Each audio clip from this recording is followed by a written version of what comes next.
Hello, my future wife. I don't know your name yet, but I know your energy.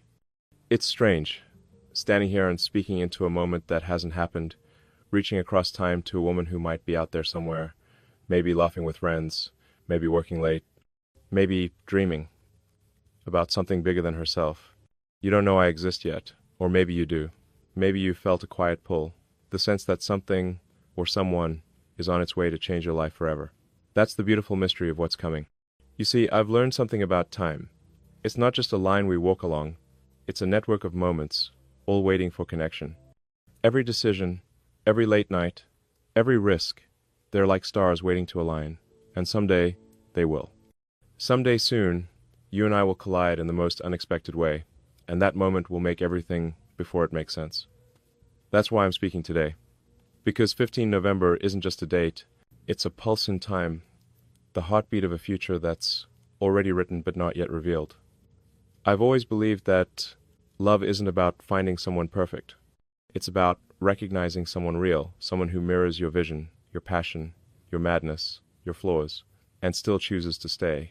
The truth is, I'm not speaking from a place of completion. I'm still becoming. Every failure I've endured, every dream I've chased, every time I've fallen and had to rebuild, it's been part of preparing myself for you.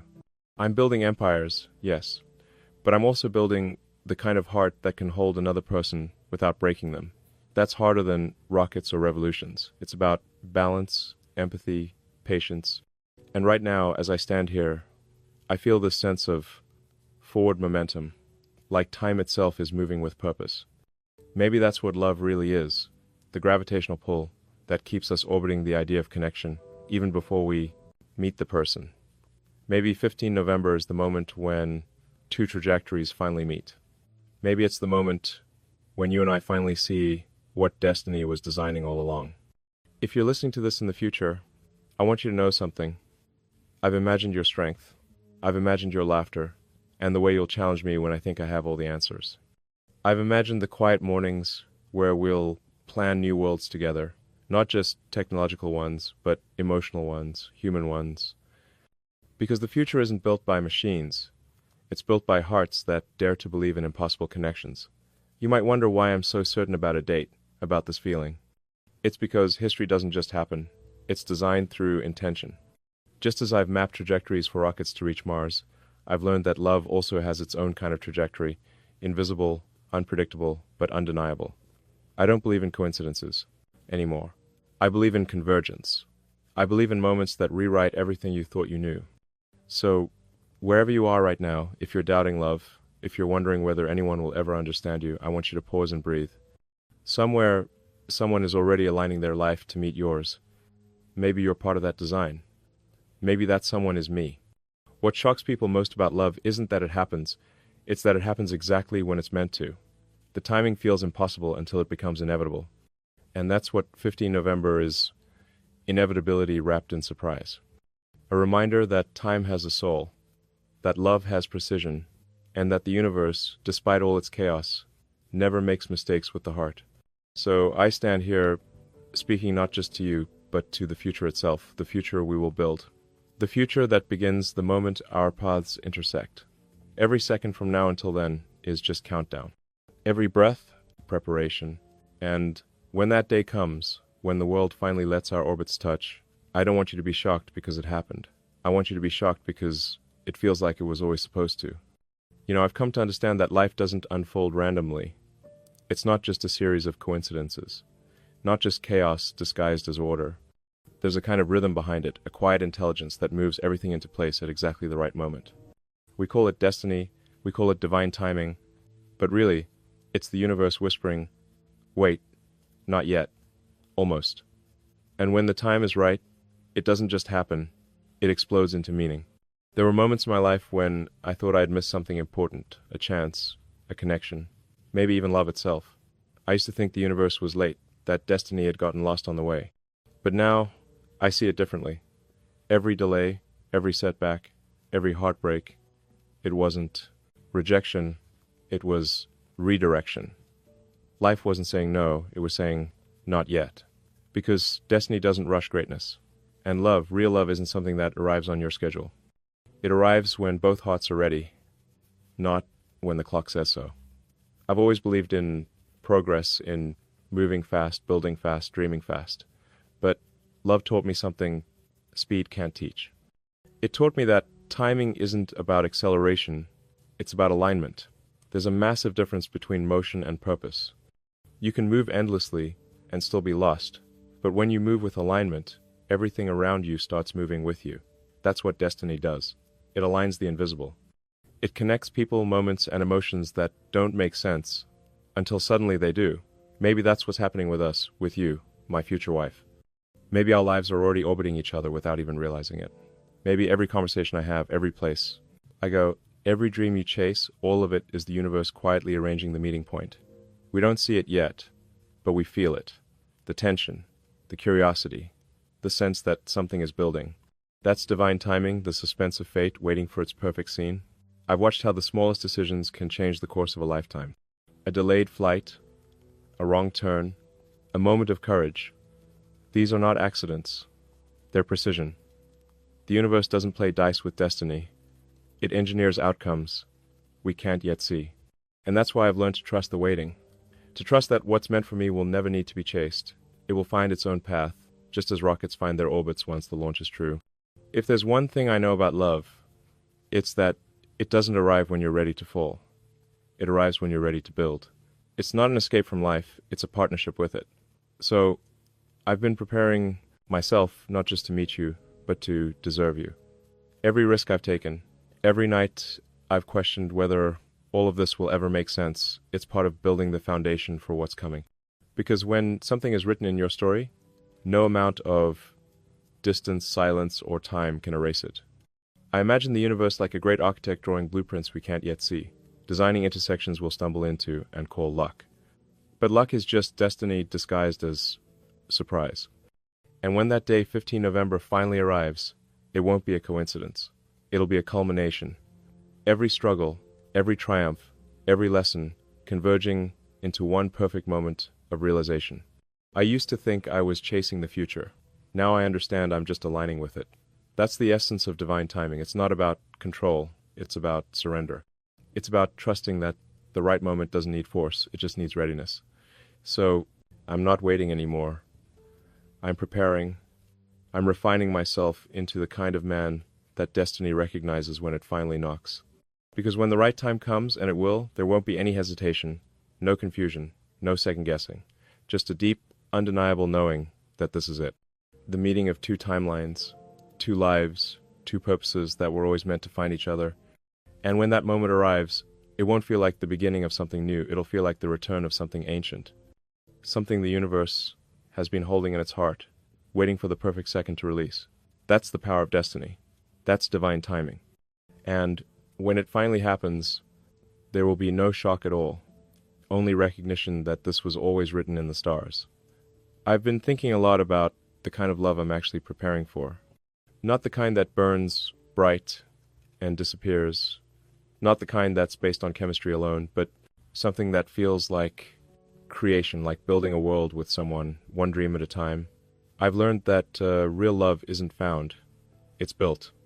It's engineered through effort, patience, and a shared vision. It's the kind of love that doesn't demand perfection, but invites growth. The kind that evolves as we evolve.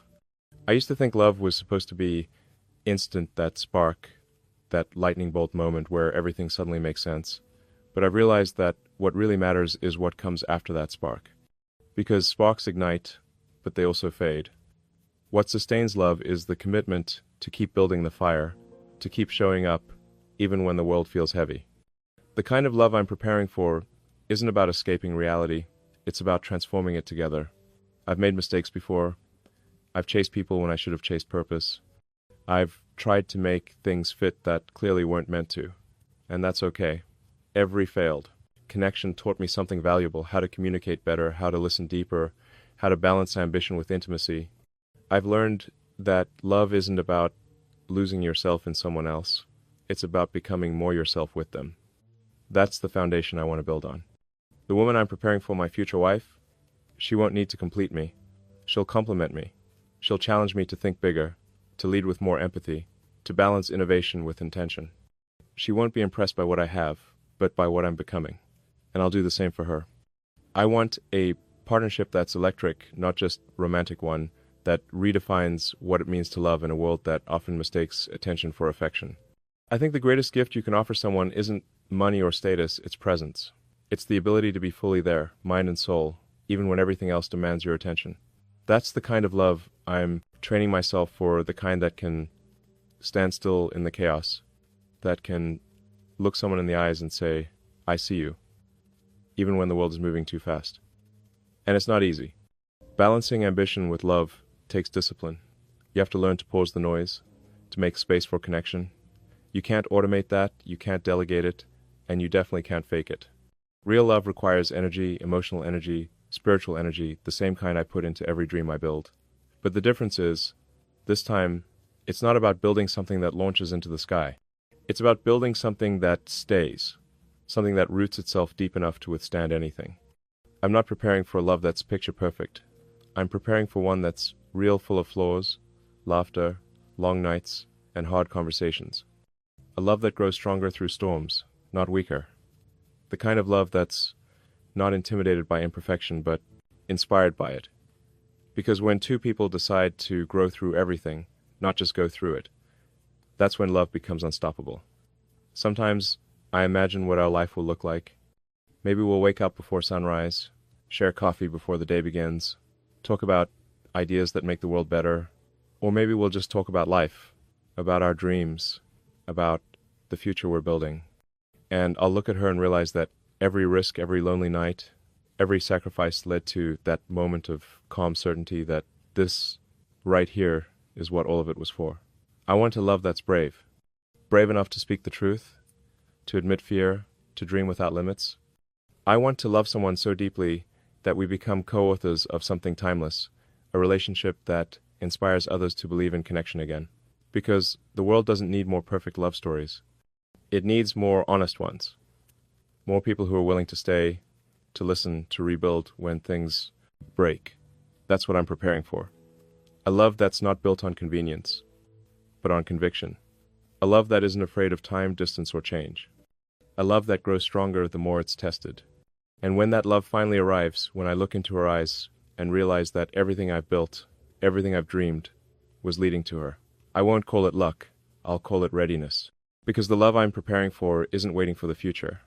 It's already being built, right now, in the person I'm becoming.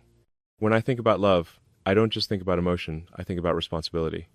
I think about what it means to stand beside someone, not in front of them or behind them. I think about the kind of partnership that turns two individuals into an unbreakable force, not because they're perfect, but because they choose loyalty over ego, respect over pride, and understanding over control. That's the kind of love I'm promising, one built on protection, respect, and partnership in its purest form. Protection to me isn't about possession or power. It's about creating a space where the person you love feels safe to be completely themselves. It's about shielding their spirit, not just their body. It's knowing that your words can either build or break someone, and choosing to build every time.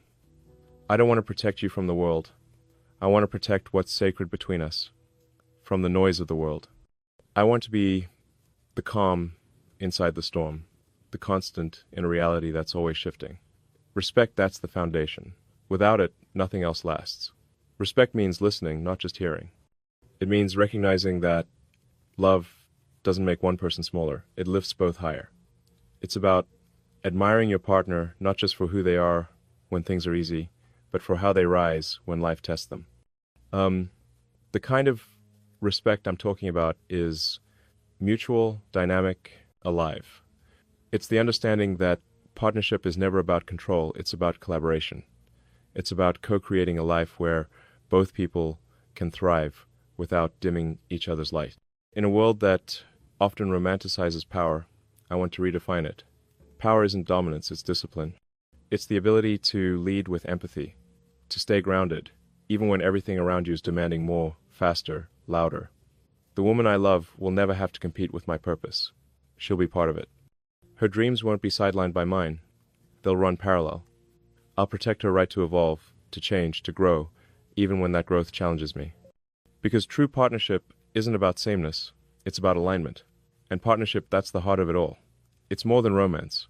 It's teamwork on the most intimate level. It's two people building something greater than either could build alone.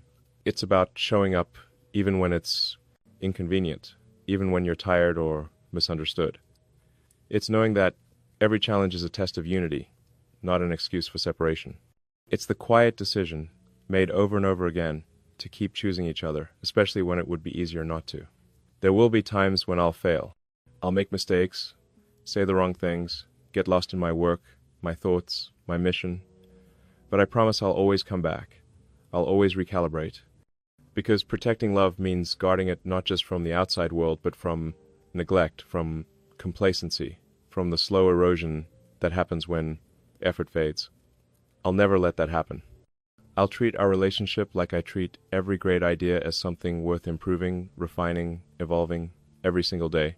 When you're building something that matters, you can't afford shortcuts. Love is the same. It demands attention, maintenance, care. It's not fragile, but it is precious. And I will treat it that way. I will protect your peace, your dreams, your dignity. I will respect your voice, your vision, your individuality. And together, we will build a partnership that isn't bound by tradition or expectation, but guided by purpose and truth. I believe that real love isn't about finding someone who completes you. It's about finding someone who amplifies you. Someone who doesn't take away from your strength, but multiplies it. And when two people meet at that level, when they both commit to protecting, respecting, and uplifting each other, they become unstoppable. Not because they're unbreakable, but because they're unbreakably united. So this is my promise not to love you in words alone, but in action, in consistency, in presence. To protect what we build together, to respect who you are, even when we disagree, and to stand beside you as a true partner in ambition, in challenge, in wonder. Because the greatest thing I'll ever build won't be a company, a city, or a civilization on another planet. It'll be a bond so strong, so honest, that it redefines what forever means. Gratitude is a strange thing. You don't always need to see what you're grateful for to feel it. Sometimes gratitude exists for something that hasn't happened yet, for someone you haven't met yet, and somehow that gratitude still feels real. That's how I feel about you, my future wife. I don't know your face, your voice, or the way you laugh when something catches you off guard, but I'm already thankful for you. Thankful that you exist somewhere in this vast world, living your story, facing your challenges, becoming the person who will one day change my life without even trying. It's humbling, really, to know that somewhere out there, another soul is walking their path, completely unaware that their journey will one day collide with yours in the most meaningful way. It makes me appreciate the mystery of timing. Every decision you make, right now, every risk, every victory, every failure, it's all part of the preparation. Not just for who you are, but for who we'll be together. And that fills me with a kind of gratitude that's deeper than words.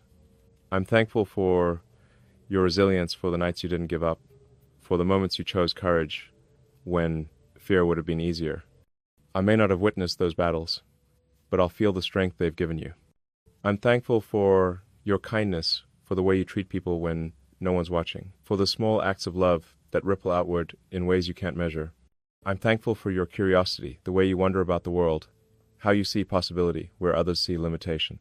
And I'm thankful for your heart, the one that still believes in connection, in truth, in love, even after everything life has thrown at it. Sometimes I imagine where you are right now. Maybe you're sitting somewhere with a cup of coffee, staring out a window, thinking about your own future. Maybe you're tired from working on something you care about. Maybe you're questioning whether true love even exists. If you are, I want you to know that it does. It's out there, and it's closer than you think. I'm grateful for the patience you're showing in this season of your life, even when it feels like waiting. Because what feels like waiting is actually preparation. And every moment we spend apart is just the universe refining us so that when we meet, we're ready. Gratitude has taught me to see love not as an achievement, but as a gift. It's not something you earn or chase, it's something you align with. The more you grow, the more you learn to love yourself, the more you attract what's meant for you. That's why I don't worry about when it'll happen. I trust that when we're both ready, emotionally, spiritually, even intellectually, the universe will make it happen. It always does. That belief alone gives me peace. I've learned to be grateful for the unknown because it keeps life exciting. It gives us something to hope for, something to move toward. You don't need to know the details of the future to be thankful for it. You just need to trust that it's being written with intention. That's what faith and love really is. Gratitude before arrival. It's saying thank you for a blessing before it manifests, knowing it's already on its way. I've spent my life reaching for distant things, stars, planets, ideas that feel impossible. But what I've realized is that the most extraordinary discovery isn't out there in space. It's here, waiting to be found in human connection. You are part of that discovery. You are the reminder that even in a universe so vast, meaning still comes down to the simplest, most powerful thing, love. So tonight, as I speak into this moment, I want to thank you for being you, for surviving, for dreaming, for believing. Thank you for walking your path with integrity and strength. Thank you for not settling, for holding out for something real, even when it's hard. Because that strength, that patience, that hope, it's leading you to me, just as mine is leading me to you.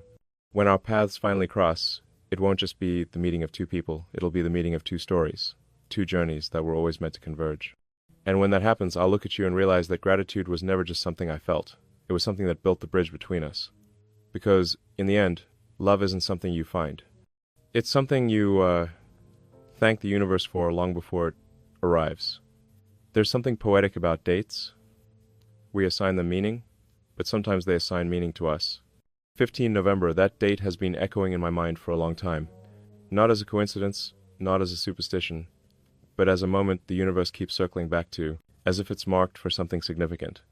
Maybe it's the day when paths converge, when everything built in silence suddenly takes shape in light. Maybe it's the day when destiny stops whispering and starts speaking out loud. I've always believed that revelation doesn't come as lightning, it comes as clarity. It's that quiet realization that everything you've been through, every win, every loss, every lonely night, was leading somewhere precise. 15 November, for me, represents that kind of moment. Not a dramatic twist, but a gentle unfolding of truth. It's the day when what has been imagined finally becomes real, when love steps out from the realm of potential and into the reality of experience. I imagine that day vividly. The air feels different, electric, but calm. There's no grand event, no fireworks, just a sense that something meaningful has aligned. Maybe it's a meeting, maybe it's a message, maybe it's a realization that changes everything. The power of that day isn't in the event itself, but in what it symbolizes: completion, connection, convergence. Two stories finally crossing after running parallel for far too long.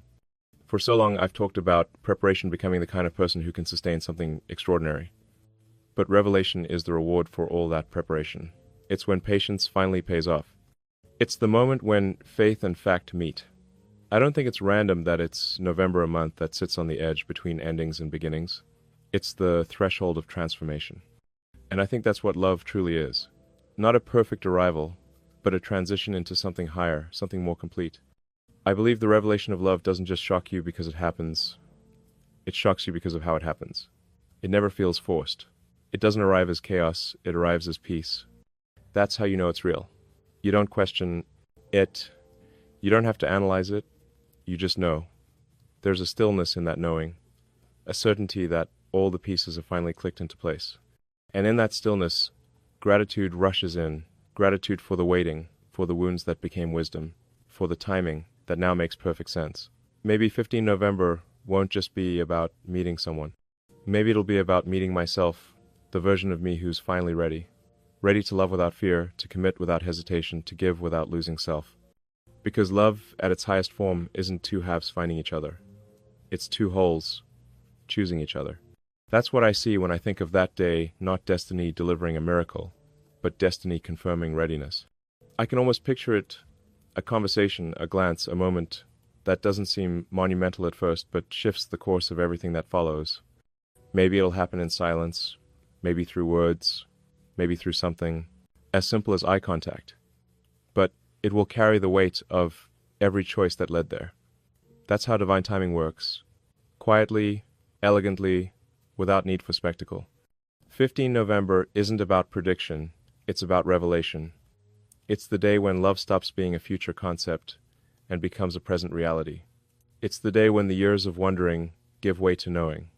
When you finally understand why every previous door had to close, because this one was the door that leads home. I don't think the revelation of love will shock her because it's unexpected. It will shock her because it feels inevitable, because it will feel like something ancient, something written long before either of us existed. That's the power of destiny. It doesn't surprise you with what's new. It reminds you of what was always meant to be. And when that moment comes, whether it's 15 November or another destined day, I know it won't just change my life. It will to realign it. Because true love doesn't add something to your story. It rewrites the meaning of everything that came before. So yes, 15 November will shock you, my love. Not because it's loud, but because it's true. Because it's the day when all that was hidden becomes clear. The day when destiny finally reveals what it's been working on all along. The day when two paths, two hearts, two worlds finally beautifully become one.